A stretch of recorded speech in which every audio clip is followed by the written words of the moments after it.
नमस्कार, news mall 18 मध्ये आपलं सगळ्यांचं स्वागत। मी प्रियंका पाटील शेळके। जाणून घेऊयात न्यूज मॉलच्या खास घडामोडी।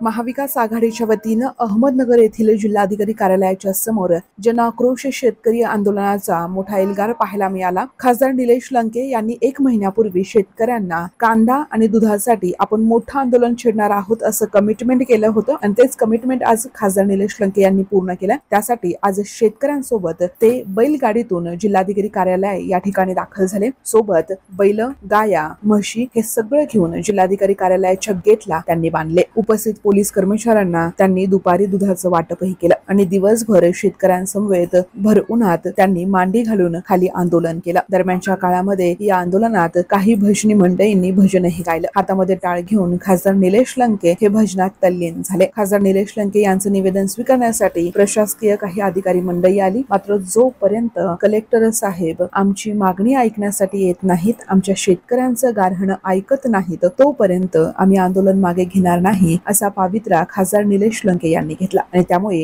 हे आंदोलन पुढे असंच सुरू राहू शकतं। रात्री देखील आम्ही याच ठिकाणी मुक्काम करणार आणि उद्या मोठ्या स्वरूपात या ठिकाणी शेतकरी बांधवांना आपल्या मुख्य जनावरांसह बोलवणार असा सूचक इशारा यावेळी खासदार निलेश लंके यांनी दिला।